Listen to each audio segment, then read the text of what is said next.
오늘은 도피성으로 피하라 라는 제목으로 하나님 말씀 증거하도록 하겠습니다. 민수기, 신명기, 여호수아서에 공통적으로 나오는 제도가 몇 개 있는데요, 그 중에 하나가 도피성 제도입니다.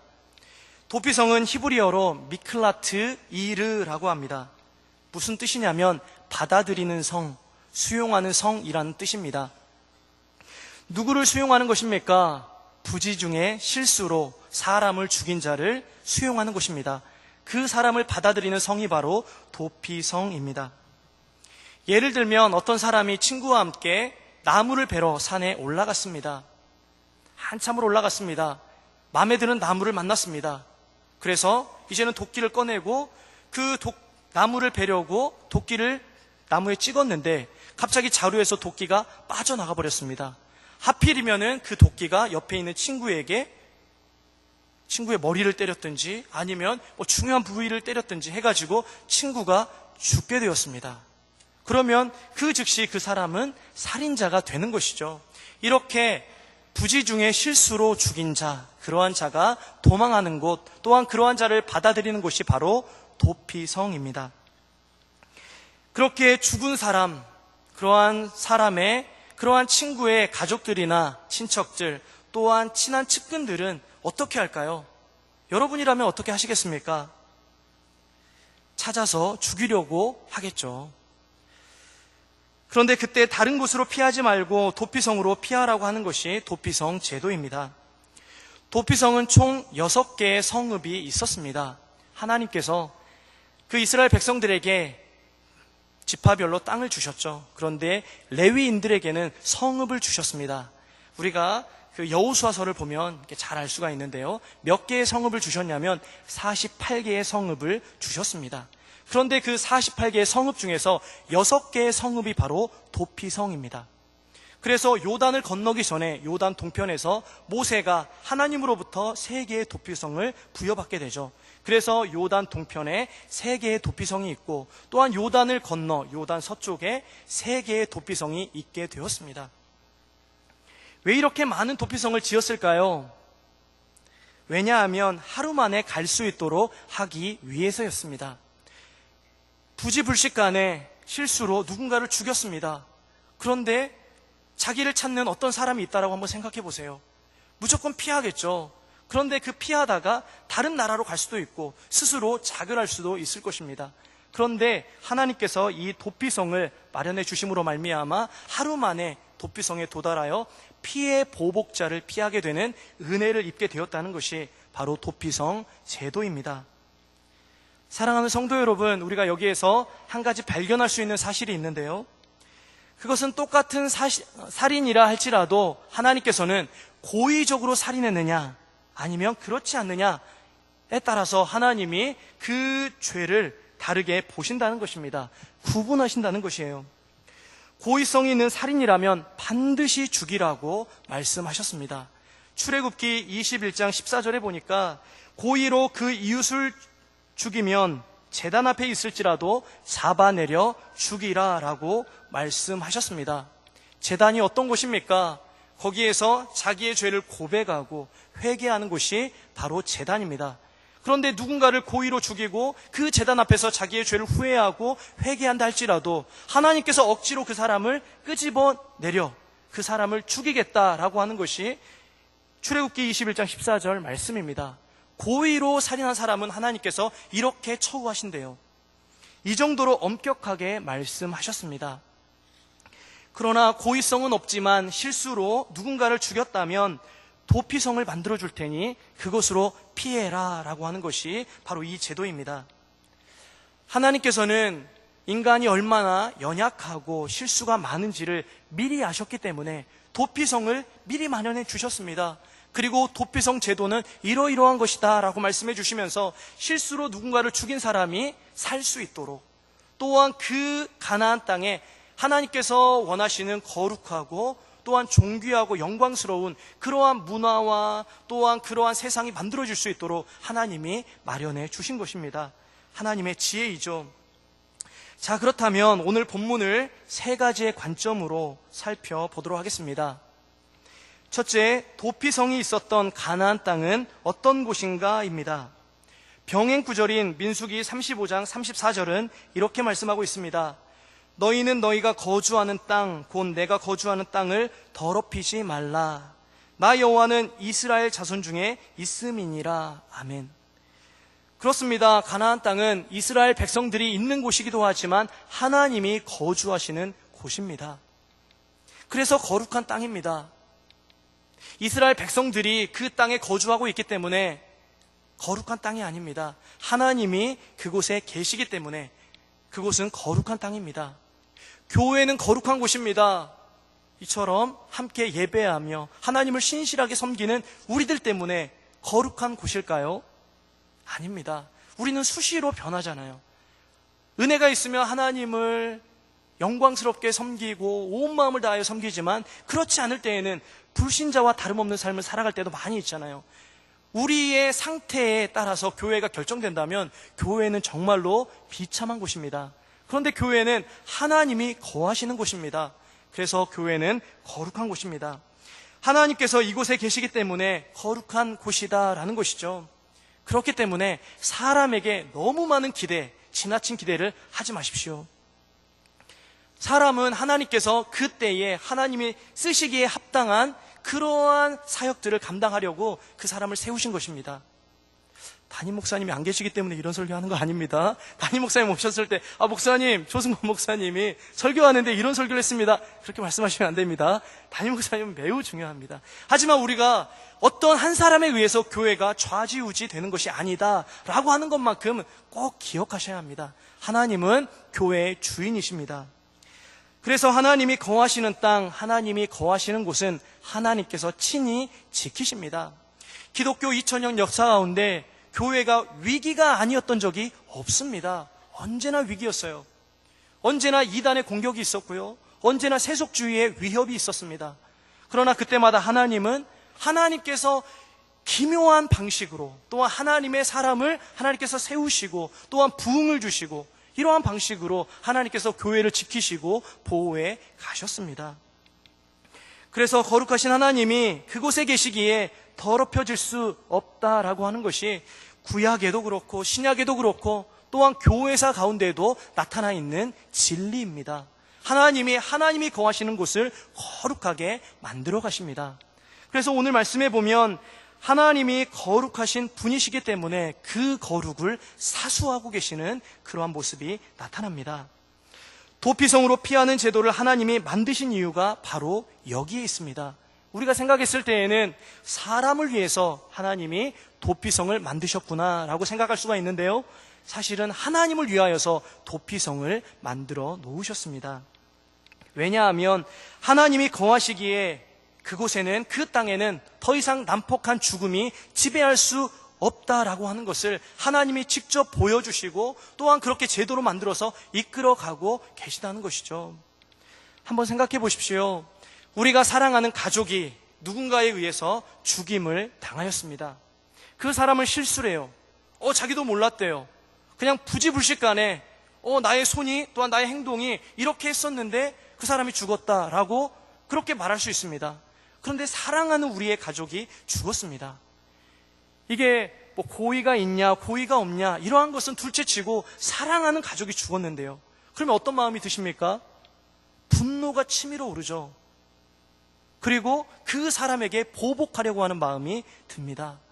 죄성을 가진 모든 사람들은 다 이러한 생각들을 가지게 되어 있어요. 그런데 그렇게 사람을 죽인 그러한 사람을 또 누군가가 죽이고 또 죽이고 또 죽인다면 그 나라가 어떻게 될까요? 하나님께서 적과 꿀이 흐르는 땅이라고, 축복과 하나님의 영광에 가득한 곳이라고, 그 애굽에서 그들을 끄집어내시고 광야를 거쳐 이스라엘 땅, 가나안 땅으로 인도하셨는데 그곳에서 죽이고 죽는 계속 이러한 역사가 반복된다면 거기에서 하나님의 영광을 받으실 수 있을까요? 그렇기 때문에 하나님께서 도피성 제도를 만들어 놓으신 것입니다.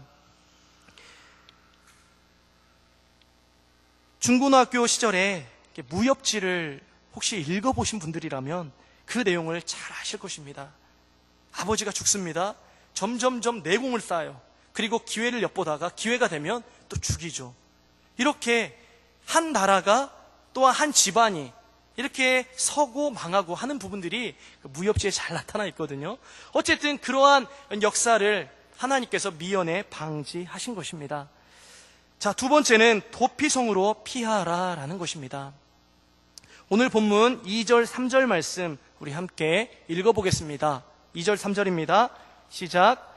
이스라엘 자손에게 말하여 이르기를 내가 모세를 통하여 너희에게 말한 도피성들을 너희를 위해 정하여 부지 중에 실수로 사람을 죽인 자를 그리로 도망하게 하라. 이는 너희를 위해 피해 보복자를 피할 곳이니라. 아멘.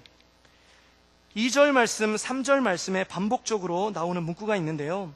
너희를 위해입니다.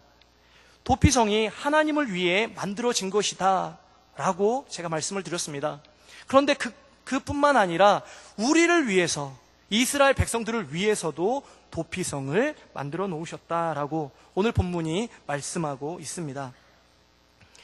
하나님께서 가나안 땅을 거룩한 곳으로 만들기 위해 도피성을 만드셨지만 이것은 또한 너희를 위한 것이다 라고 말씀하고 있는 것이죠.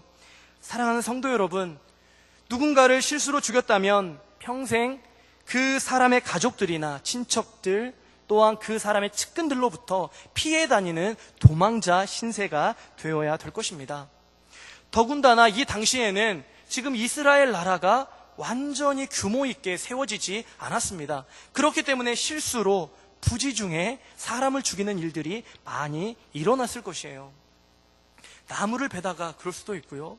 또한 집을 짓다가 또한 무슨 일을 하다가 그렇게 실수로 부지 중에 사람을 죽이는 일들이 일어났을 것입니다. 우리도 그럴 수 있습니다. 우리에게 적용하면서 한번 생각해 보십시오. 우리가 운전을 하고 가다가 누군가를 죽여야겠다라고 운전하는 것이 아닌데 순간적으로 실수로 또한 부지불식간에 그렇게 누군가를 죽일 수도 있습니다. 위험한 전기나 가스를 만지다가 실수를 할 수도 있고요. 또한 누군가를 돌보다가 선한 의도를 가지고 돌보다가 그렇게 실수할 수도 있습니다. 제가 예전에 들었던 어떤 목사님 설교에서 그런 말씀을 하시더라고요. 하나의 예화였는데요. 어떤 애 엄마가 급한 일이 생겨가지고 그 아기를 자기 동생한테 맡겼대요. 그러니까 그 아기한테는 이모겠죠. 결혼을 안 한 이모가 그 아기를 잠깐 돌봐주고 있었습니다. 그런데 신생아나 조금 돌이 지나지 않은 아이들은 잠을 많이 자잖아요. 그래서 아기가 자길래 같이 옆에서 잠들었답니다. 그런데 1시간, 2시간 자고 일어나 보니까 아기가 숨을 쉬지 않더래요. 좋은 의도로 그 언니의 아기를 돌봐주었는데 아기가 그 이불에 코가 이게 묻혀서 숨을 쉬지 못해서 그랬는지 아니면 이렇게 심장마비가 와서 그랬는지 정확히는 모르겠지만 어쨌든 아기가 죽어서 너무나도 슬퍼하며 교회에 와서 펑펑 울고 있는 그런 모습들을 보았다고 하더라고요. 좋은 의도로 그 언니의 아기를 돌봐주는 좋은 의도로 그렇게 했었는데 그러한 의도였다고 할지라도 실수로 아기가 죽었다면 정말 마음이 아픈 것이죠. 어쨌든 그러한 경우들이 이 당시에는 많이 있었던 것 같습니다. 그런 사람은 도피성으로 피해야 합니다. 그런데 여기에서 한 발짝 더 나아가 보려고 합니다. 도피성으로 피하는 그러한 그 죄목 또한 그러한 사람들 이러한 부분들이 꼭 성경에 나와 있는 이 정도로만 그러한 살인죄 또한 그러한 실수나 또한 부지 중에 죄 지은 그런 것만 도피성이 필요한가? 그렇지는 않은 것 같아요. 우리 중에 고의적으로 범죄하는 사람이 누가 있을까요? 또한 누군가를 죽이려고 고의적으로 계획해서 계획에 성공하고 이 자리에 오신 분들이 누가 계실까요? 누군가를 겁탈하기 위하여서 계획하고 또한 그 계획을 성공하고 이 자리에 오신 분들이 누가 있을까요? 아무도 없을 것입니다. 그런데 우리는 부지불식간의 실수로 이러한 죄들을 많이 저지릅니다. 산상수훈에 보면 몇 가지의 죄의 항목들이 나오는데요. 음란, 맹세, 염려, 미움 이러한 죄들이 나옵니다. 이러한 죄들은 신앙생활을 하는 부분에 있어서 매우 치명적이에요. 이러한 죄가 우리의 마음속에 우리의 삶 속에 자리 잡고 있다면 신앙생활하기가 매우 어려워요. 그래서 예수님께서 그 의미, 그 하나님의 계명의 그 의미와 또한 그 속내를 그 신랄하게 말씀해 주시지 않으셨습니까? 그런데 그 중에 하나가 미움입니다. 미움은 살인이죠. 미움은 살인입니다. 이 미움이라는 것이 오늘 본문과 통하는 말씀입니다. 우리는 순간 욱하는 마음에 누구에게 분노합니다. 그리고 바보라고 하기도 하고요, 미련한 놈이라고 하기도 합니다. 그런데 산상수를 보니까 어떻게 나옵니까? 그 결과가 무엇이라고 나옵니까? 심판을 받고 지옥불에 들어가게 된다라고 말씀합니다. 하나님의 말씀은 진리예요. 누군가를 미워하는데, 그 사람에게 바보라고 했을 뿐인데, 미련한 놈이라고 했을 뿐인데 심판을 받고 공회에 잡혀가게 되고 또한 지옥불에 떨어진다, 이렇게 엄중하게 말씀하고 있습니다. 이렇게 실수가 많은 우리들이 어디로 가야 될까요? 우리도 누군가를 부지불식간에 실수로, 우리도 생각지 않았는데 미워하잖아요. 나는 오늘부터 누구를 미워해야겠다, 며칠부터 며칠까지 미워해야겠다, 그 다음에는 이 사람을 미워해야겠다, 이렇게 계획하고 미워하시는 분 계십니까? 아무도 안 계실 것입니다. 그런데 미움이 어느 순간 들어오는 거예요. 그 사람의 말, 그 사람의 표정, 그 사람의 어떤 행동, 이것 때문에 미움이 확 들어오는 것입니다. 그럼 우리 안에서 여러 가지 마음의 변화들이 일어나죠. 처음에는 아닐 거야 하다가 인정하고, 인정한 다음에는 그 사람에게 무엇인가 보복을 해야겠다, 내 머릿속에서 자꾸 싸웁니다. 이 사람이 이렇게 행동하면 난 이렇게 해야지, 이렇게 말하면 저렇게 이야기를 해야지, 상상의 나래를 펴가면서 그렇게 미움을 키워가죠. 이러한 죄들이 부지불식간에 우리 안에 들어왔을 때 어디로 가야 될까요? 우리 안에서는 해결할 수가 없어요. 절대 해결할 수 없습니다. 그 사람이 한 행동, 그 사람의 말, 그 사람의 상태, 이러한 것을 가지고는 절대로 해결할 수 없습니다. 어디로 가야 될까요? 도피성으로 가야 됩니다. 도피성으로 가야 해결이 됩니다. 절대 해결이 안 돼요. 그런데 도피성으로 가면 끝나는 것이 아닙니다. 아이들이 노는 것처럼 동그라미를 그려놓고 동그라미 안에 들어오면 살고 동그라미 밖에 나아가면 죽고, 그런 것이 아닙니다. 우리 4절 말씀 우리 함께 읽어보겠습니다. 4절입니다. 시작.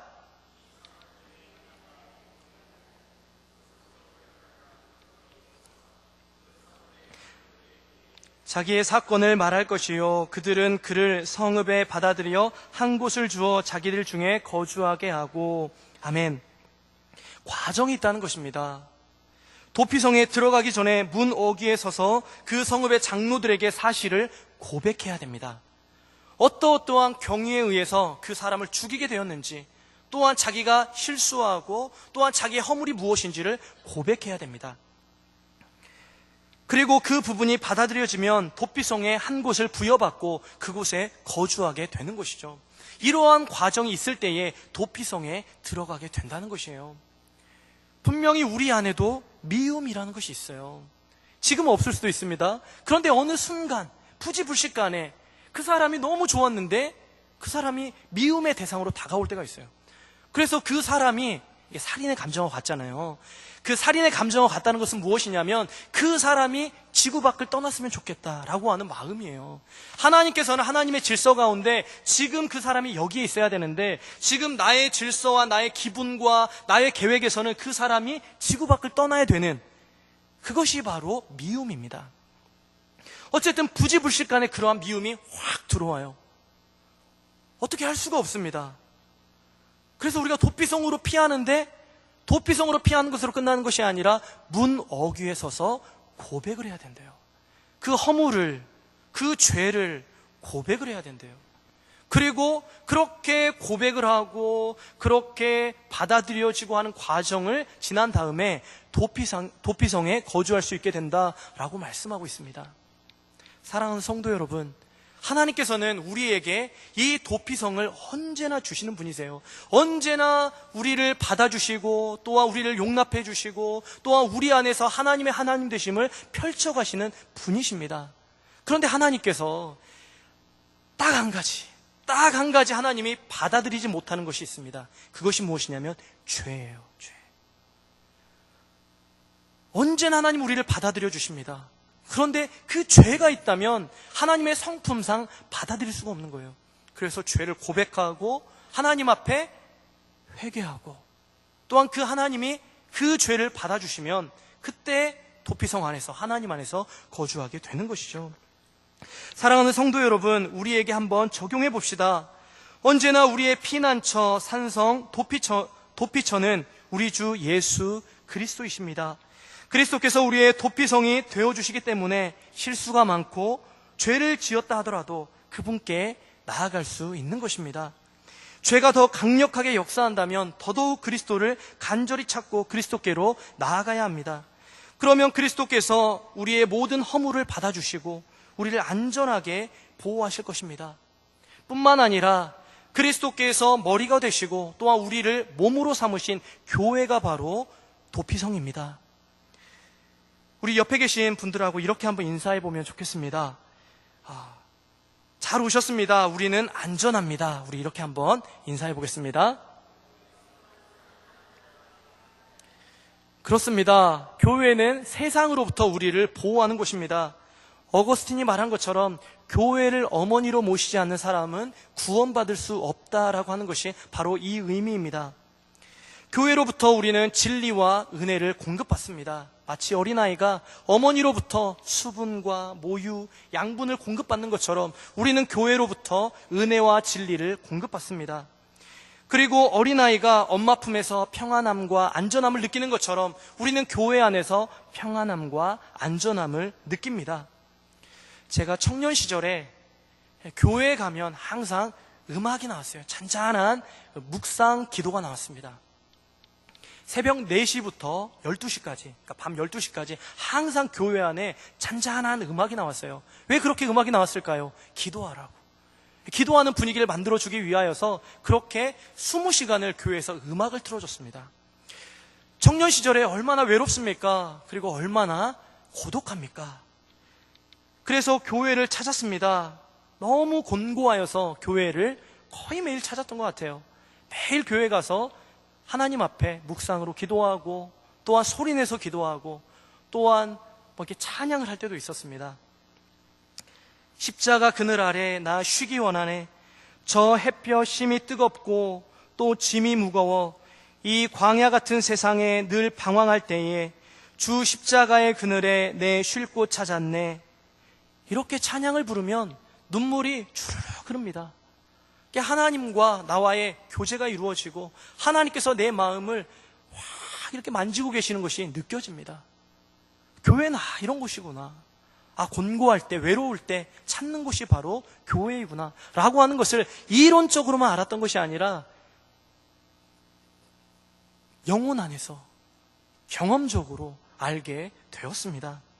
교회는 바로 이런 곳입니다. 광야 같은 세상에서 우리를 안전하게 보호해 주는 곳, 또한 우리가 도망칠 때 도망갈 수 있는 곳이 바로 교회입니다. 어머니와 같은 교회로 늘 피하시는 우리 성도님들 되시길 간절히 소망합니다. 이제 마지막으로 세 번째는 영원한 도피성이 되어주셨다입니다. 성도 여러분, 하나님이 이스라엘 백성들에게 거주하라고 하는 땅은 가나안 땅입니다.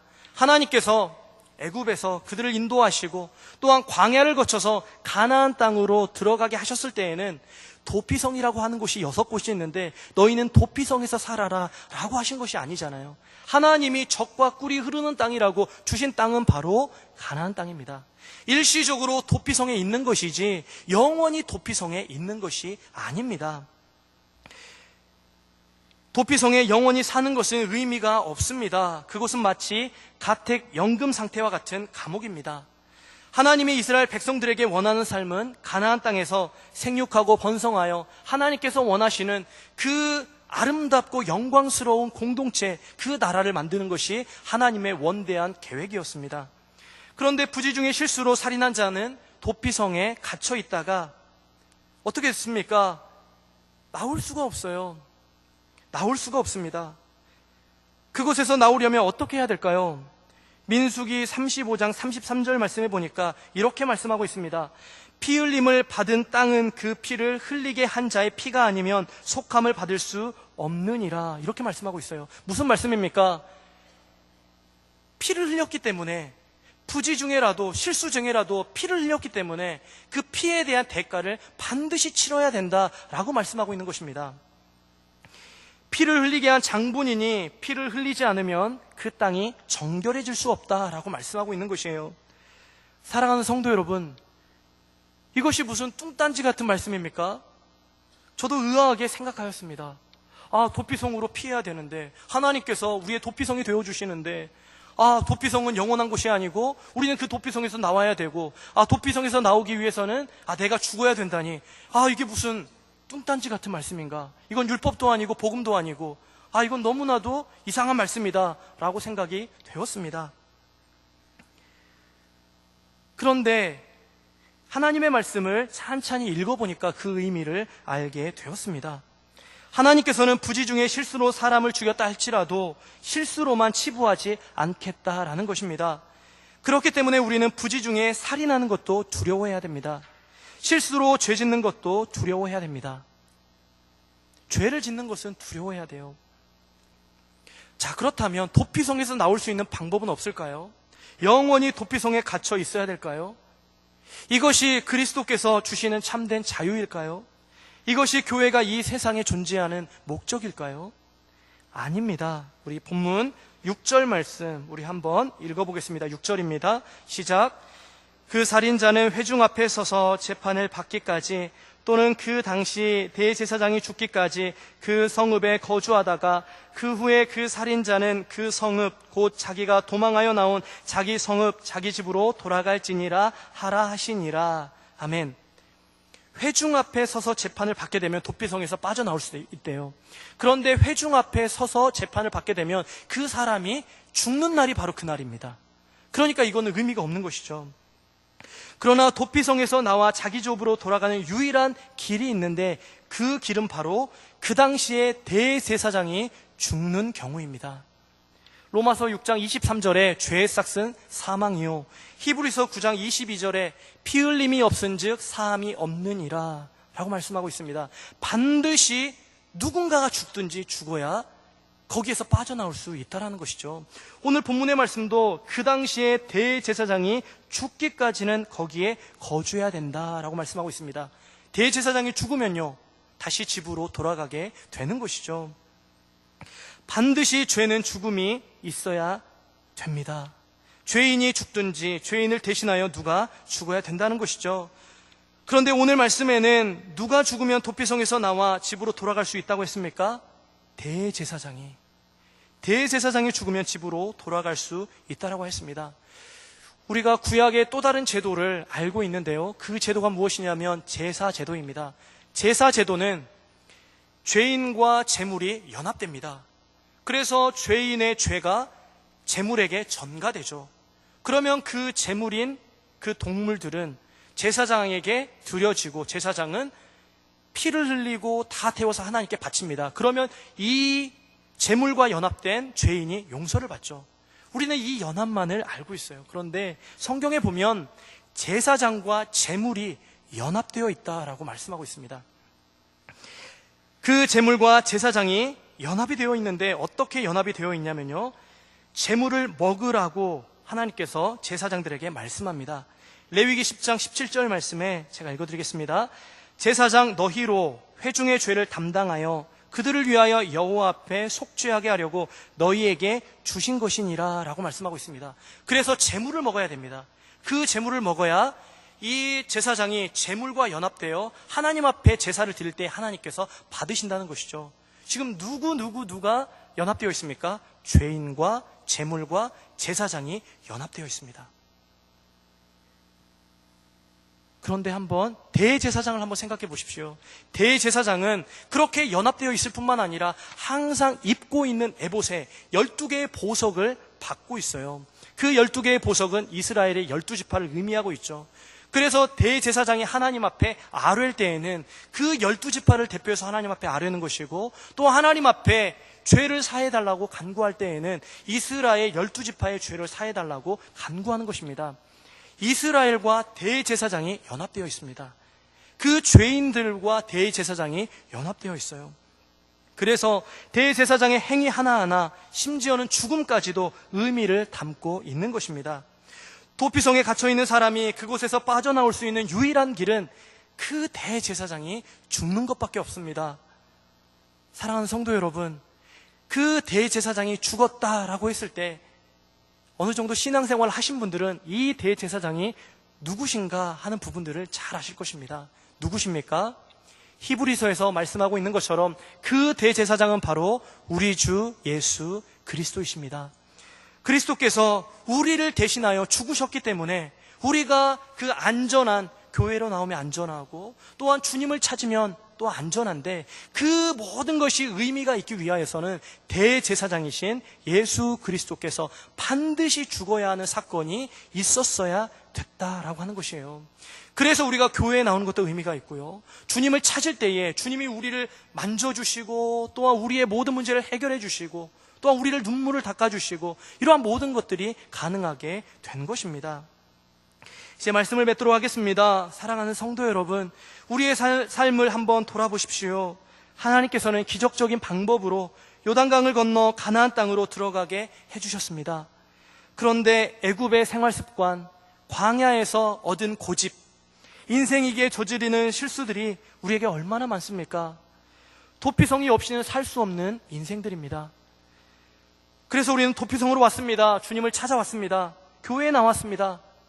그렇게 주님을 찾아왔고 교회로 나왔고 또한 하나님께서 원하시는 삶을 산다고 살아왔는데 다 끝난 것이 아니에요. 대제사장과 연합되어야 됩니다. 매일매일 대제사장과 연합되어야 됩니다. 하루에 성경을 50장 읽고 기도를 3시간 하고 무엇인가 많은 봉사를 하고 그래도 소용이 없어요. 대제사장이신 예수 그리스도와 연합되어 있어야 됩니다. 말씀을 볼 때에, 기도할 때에, 봉사를 할 때에, 예배드릴 때에 그 그리스도와 연합되어 있지 않으면 모든 것이 다 의미가 없어요. 다 의미가 없습니다. 하나의 공적으로밖에 남지 않습니다. 왕년에 나는 이랬어, 이거밖에 남지 않아요. 그리스도께서는 우리를 위하여서 모든 죄의 값을 치르셨습니다. 죄로 인해 고통당하고 무엇인가에 쫓기고 환난당하는 모든 사람이 그 그리스도 예수를 찾을 때에 그리스도께서 자유함을 주시고 참된 해방감을 주십니다. 그렇기 때문에 우리는 예수 그리스도로부터 매일매일 의의 전가를 받아 하나님께서 원하시는 풍성한 삶을 살아가야 됩니다. 이것이 바로 우리 주 예수 그리스도께서 우리의 영원한 도피성이 되어주신 이유입니다. 사랑하는 성도 여러분, 하루하루 얼마나 힘드십니까? 세상 속에 살면서 만신창이가 되고 우리의 영혼도 너덜너덜해지지 않았습니까? 도피성으로 피하십시오. 그리고 대제사장이신 예수 그리스도와 연합하십시오. 그래서 주님이 주시는 참된 기업의 복을 늘 받아 누리시는 우리 기쁨의 동산교회 모든 성도님들 되시길 간절히 소망합니다.